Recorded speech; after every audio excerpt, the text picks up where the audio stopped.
नमस्कार. एक नवीन मालिकेची आज मी सुरुवात करतोय. अजरामर गीत रामायण ही ती मालिका आहे. गीत रामायण प्रसारित झालं त्याला 1955-56 या दरम्यान ते प्रसारित झालं. त्याला आता जवळजवळ 65 वर्ष झाली. तरीसुद्धा ती जनावरची लोकांच्या मनावरची मोहिनी अजून कायम आहे. गरिमांचं रसाळ काव्य आणि त्याला बाबूजींची तेवढी समर्थ संगीत रचना, वेगळ्या गायकांचे उत्तम स्वर यांनी ते गीत रामायण रेडिओवरनं प्रसारित झालं. आणि ते प्रसारित करण्यामागे तेव्हाचे अधिकारी रेडिओचे पुण्याचे सीताकांत लाड यांचं मोठं योगदान होतं.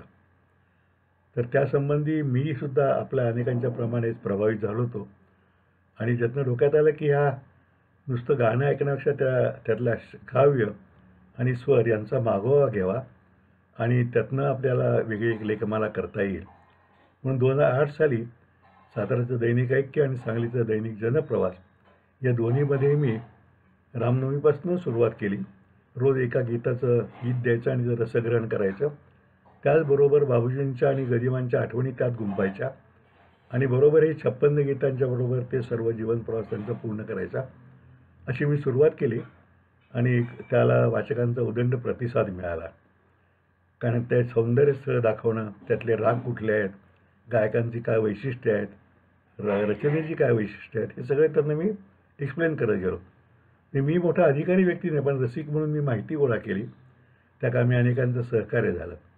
आता 5 तारखेला राम मंदिराचा शिलान्यास होतो अयोध्येत, तेव्हा त्यानिमित्तानं त्यातली काही निवडक गीतं आणि त्याच्यावरचं माझं रसग्रहण हे वाचावं असं कल्पना आली. कारण ह्याचं पुस्तक मी प्रसिद्ध केलं जे अजरामर गीत रामायण या नावाने. ते खूप लोकप्रिय झालं. त्या 3-4 आवृत्त्या झाल्या. आणि जेव्हा गदिमांची आणि बाबूंची जन्मशताब्दी होती त्या वर्षात अनेक घरी ते पुस्तक पोचावं म्हणून अगदी ना नफा ना तोटा तत्वावरती ते 108 रुपयात मी उपलब्ध करून दिलं. त्या जवळजवळ 2500हून जास्त प्रती खपल्या, लोकांनी मागवून घेतल्या. त्यामुळे या निमित्तानं अजून काही 200-300 प्रती शिल्लकही आहेत. इच्छुकांना ते मिळू शकतील. आणि त्यानिमित्तानं हे परत एकदा उजळणी करावी राम मंदिराच्या निमित्तानं असं मला वाटलं. अर्थात सर्व 56 गीतांची ह्या 10 रचनामध्ये उजळणी शक्य नाही आहे. म्हणून त्यातली काही निवडक गीतं मी निवडलीत. ती गीतं त्यांच्यावरचं माझं रसग्रहण, विवेचन असं मी रोज 2 गीतांचं असं वाचायचं ठरवलं आहे. आणि 5 तारखेला याची समाप्ती करायची, याशिवाय राम मंदिराचं भूमिपूजन होईल.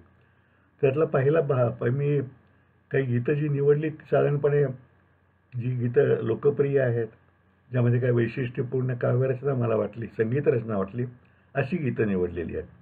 आणि मी पहिल्यांदा सांगितलं तर परत सांगतो की मी काही मोठा अधिकारी व्यक्ती नाही, पण हे लिहिताना अनेकांनी मला वेगळ्या आठवणी दिल्या, त्यांच्या काही काही त्यातली गंमत सांगितली, रागदारीचं महत्त्व सांगितलं. दत्ता मारुलकर माझा मित्र आणि मराठे यांनी शब्दसुरांच्या गीत रामायणाचं म्हणून पुस्तक लिहिलं आहे, त्याचाही मला खूप उपयोग झाला. त्याचबरोबर माझा मित्र संजय दापके यांनी त्यातल्या काही भागाचं शूटिंग केलं होतं. म्हणजे माडगुळकरांचे मूळ हस्तलिखित आहे, त्याचं शूटिंग केलं होतं. सीताकांत लाडांचे मुलगा गोव्याला असतो, त्याच्याकडे ते आहे. तर त्यातनं त्यातलीही काही मला 3 पानं मिळाली. मी ह्या पुस्तकामध्ये गरिमांचं त्या प्रत्यक्ष गीत रामायणाचं गरिमांनी लिहिलेलं हे त्यामध्ये आहेत, कशा दुरुस्त्या केल्यात हेही आपल्याला त्यातनं दिसून येतं. तर हा एक आपला ठेवा आहे, मराठी मनाचा सांस्कृतिक ठेवा. या दृष्टीनं माझी एक तऱ्हेची आपली ही त्यांना दोघांच्या स्मृतीला आदरांजली आहे आणि श्रीरामाचं स्मरण ज्याला आपण आदर्श मानतो त्याचं स्मरण असं आहे. पहिल्यांदा एक गीत क्रमांक 1, कुशल व रामायण गाती. याचा राग आहे भूप. गीत असं आहे: कुशल व रामायण गाती, स्वये श्री रामप्रभू ऐकती, कुशल व रामायण गाती. कुमार दोघे एक वयाचे, सजीव पुतळे रघुरायाचे, पुत्र सांगती चरित पित्याचे, ज्योतीने तेजाची आरती. राजसमुद्रा वेशमुनींचे, गंधर्वच ते तपोवनींचे, वाल्मिकींच्या भावमनीचे, मानवी रूपे साकारती. ते प्रतिभेच्या आम्रवनातील, वसंत वैभव गाते कोकिल, बालस्वरांनी करुणी किलबिल, गायने ऋतुराजा भारिती. फुलांपरी ते ओठ उमलती, सुगंधसे स्वर भुवनी झुळती, कर्णभूषणे कुंडल दुलती, संगती वीणा झंकारिती. सात स्वरांच्या स्वर्गामधुनी 9 रसांच्या 9 स्वरधुनी यज्ञमंडपी आल्या उतरुनी संगमी श्रोते जननाहती. पुरुषार्थांची 4 चौकट त्यात पाहता निजजीवनपट प्रत्यक्षाहुनी प्रतिभा उत्कट प्रभूचे लोचन पाणावती. सामवैदसे बाळ बोलती सर्गा मागुनी सर्ग चालती सचिव मुनिजन स्त्रिया डोलती आसवे गाली ओघळती. सोडूनी आसन उठले राघव सोडूनी आसन उठले राघव उठून कवळीती आपुले शैशव पुत्र भेटीचा घडे महोत्सव परी तो उभया नच माहिती कुशलव रामायण गाती. 1 एप्रिल 1955 म्हणजे 55च्या रामनवमीला हे गीत प्रसारित झालं. गीत रामायणाचं हे पहिलं गीत जे निवेदनात्मक आहे. प्रभू रामचंद्राच्या अश्वमेध यज्ञाच्या प्रसंगी 2 तेजस्वी वेशातील बटू येऊन श्रीरामाच्या चरित्र गायनास प्रारंभ करतात एवढाच उल्लेख वाल्मिकी रामायणात आहे. गदिमा हे प्रतिभावंत कवी तर होतेच, पण शिवाय तेव्हाचे प्रसिद्ध चित्रपटकथा पटकथा लेखकसुद्धा होते. त्यामुळे त्यांनी या प्रारंभातील नाट्यमयता अचूक हेरली असावी. सर्वसाधारणपणे रामकथेचा प्रारंभ दशरथ राजापासून करण्याऐवजी तो लवकुशापासून करण्याची कल्पना म्हणजे चित्रपटातील फ्लॅशबॅक तंत्रासारखी आहे. गदिमांच्या आतल्या काव्यप्रतिभेने त्या प्रसंगात गैररंग भरले आणि त्या प्रसंगाचे जणू हुबेहूब शब्दचित्रच या अलौकिक गीतात मांडले आहे. लवकुश या पुत्रांनी श्रीरामाचे म्हणजे आपल्या पित्याचे चरित्र सांगायचे याचे वर्णन त्यांनी ज्योतीचे तेजाची आरती असे चपखल उपमेने केले आहे. त्यांचे वेश तापसले असले तरी चेहरे राजबिंडे आहेत आणि जणू वसंत ऋतूत कोकिळेने मधुर गावे अशा माधुर्याने वाल्मिकींच्या प्रतिभेतील शब्दांचे ते रामचरित गायन करीत आहेत. संगीताचे 7ही स्वर व रसशास्त्राचे सर्व म्हणजे 9ही रस त्या स्वरध्वनीतून वाहत आहेत. धर्म अर्थ काम आणि मोक्ष हे 4 पुरुषार्थ मानले जातात. त्यांनी संपन्न असलेला आपलाच जीवनपट ऐकताना श्रीरामाने भरून येऊन त्यांचे डोळे पाणवत आहेत असे सांगताना गदिमा सहजपणे त्याचे कारणी सांगून जातात की प्रत्यक्षाहून प्रतिमा उत्कट. भारतीय संगीताचे उगमस्थान मानलेल्या सामवेदाप्रमाणे या बटूंचे गायन सर्व उपस्थितांना मोहित आहे आणि रामकथेशी समरसून त्यांचेही गाल अश्रूने भिजवीत आहे. या गीतातील शेवटचे कडवे फारच अर्थवाही व भावपूर्ण आहे. बटूंचे गायन ऐकून भारावून गेलेले श्रीराम सिंहासनावर उतरून त्यांच्या जवळ जातात आणि प्रेमाने त्यांना हृदयाची धरतात. खरं तर श्रीरामांनी आपल्या पुत्रालाच आलिंगलेले असते, परंतु हे पुत्रभेट आहे हे ना त्यांना माहीत असते ना ही पित्याची भेट आहे हे लवकुशांना.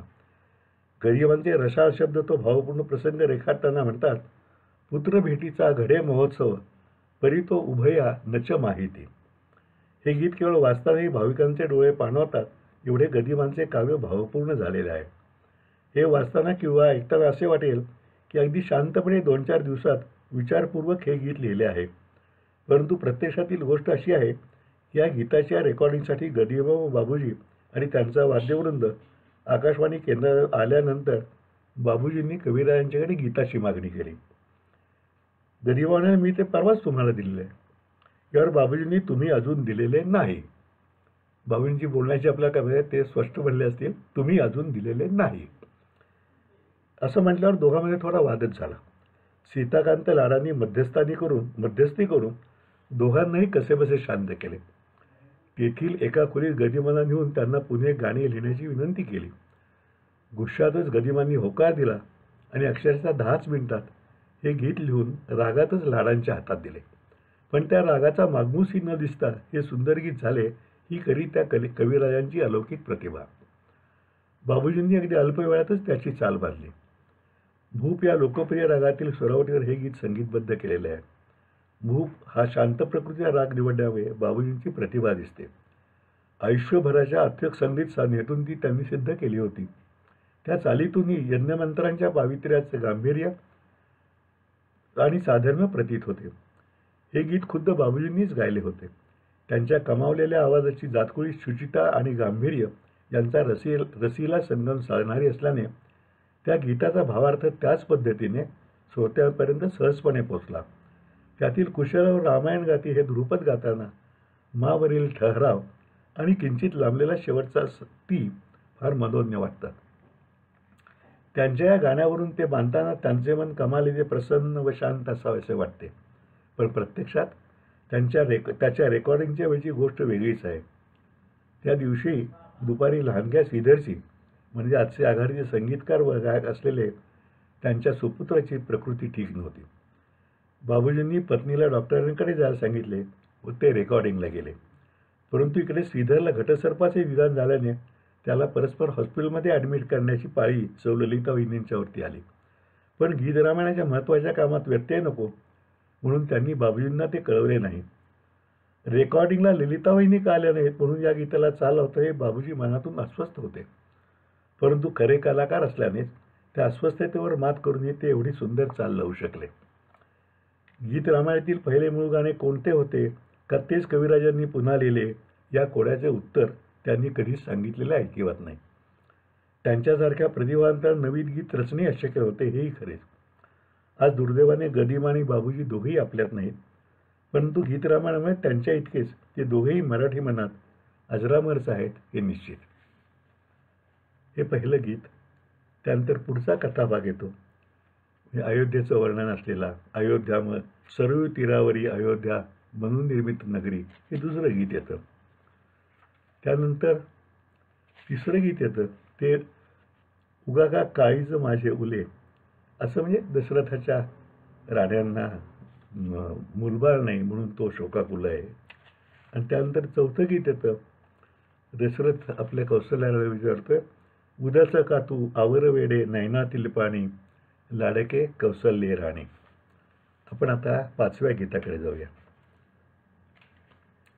खरं तर ही सगळी गीतं आणि सगळं निरूपण मला सांगायला आवडलं असतं पण राम मंदिरापूर्वी हे सगळं आपण पूर्ण करायचं असं कल्पना असल्यामुळे निवडक गीतं मी यामध्ये घेतोय.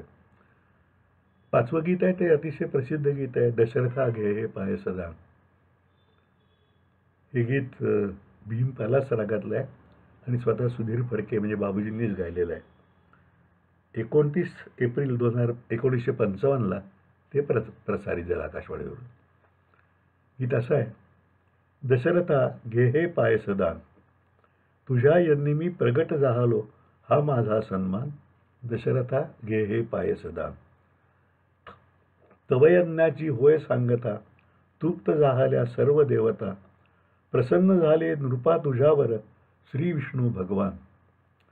श्री विष्णूंची आज्ञा म्हणून आलो मी हा प्रसाद घेऊन या दानासी या दानाहून अन्य नसे उपमान दशरथा घे हे पाय सदा.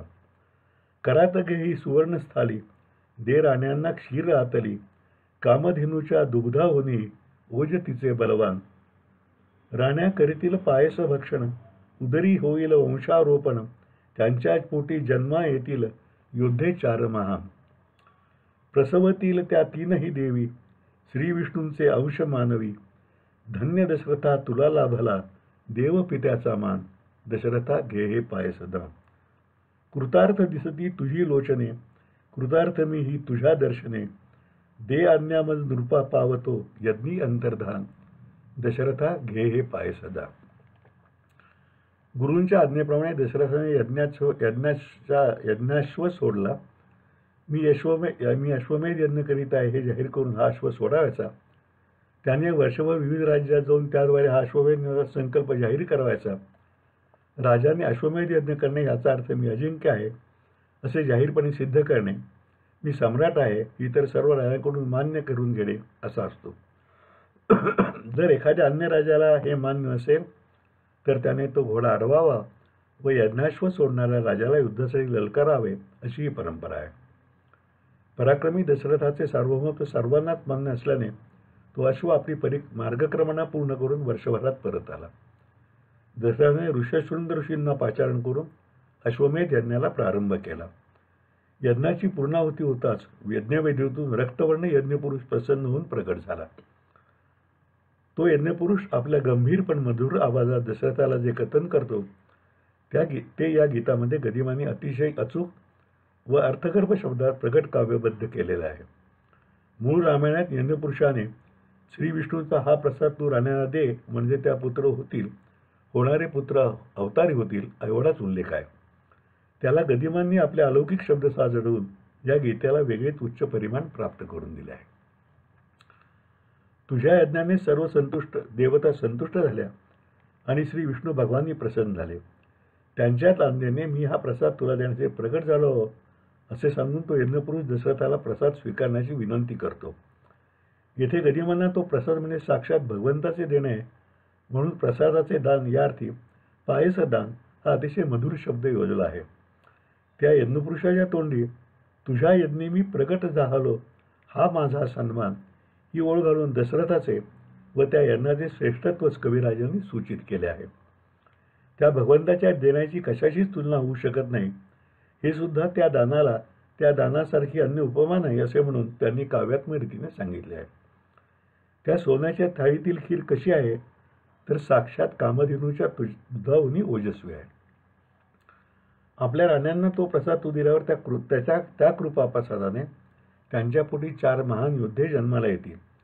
ती बालके साक्षात श्री विष्णूचे मानवी अवतार असल्याने दशरथा तुला आपोआपच देवपित्याचा मान प्राप्त होईल असे सांगितल्यावर शेवटचे कडवे यज्ञपुरुषाच्या निरोपाचे आहे. राजन, हा प्रसाद प्राप्त झाल्याने तुझ्या नेत्रातून कृतार्थता प्रकट होत आहे आणि मी सुद्धा तुझ्या दर्शनाने कृतार्थ झालो आहे असे म्हणून तो दशरथाची आज्ञा घेतो आणि त्या यज्ञवेदीचं अंतर्धान पाहतो. या गीतातील ध्रुपदापासून सर्व कडव्यात येणारे अखेर शब्द लक्षपूर्वक पाहणे आवश्यक आहे. त्यांनी केवळ यमक साधण्याचेच काम केले नाही तर या गीताला पायसाचे पावित्र्यही प्रदान केले आहे. पायसदान, सन्मान, उपमान, बलवान, महान आणि अंतर्धान ही त्यांची मालिका प्रभावशाली आहे. मूळ रामायणात नसलेले यातील यज्ञपुरुषाचे मनोगत गदिमांनी खूप सुरेख अलंकृत केले आहे. या गीतासाठी भीमपलास रागाची योजना करण्यामागे बाबूजींची कल्पकता सहज जाणवते. यज्ञपुरुषाचे पावित्र्य, त्याचा गंभीर पण आश्वासक भाव अन्य रागातून एवढ्या समर्थपणे व्यक्त झालाही नसता. हाच भाव प्रत्यक्ष गायनातूनही येण्यासाठी हे गीत स्वतःच गाण्याचा निर्णय बाबूजींनी घेतला असावा. त्यांचा आवाज परिपक्व आश्वासक भावाच्या प्रगटीकरणाला आदर्श मानला जात असे.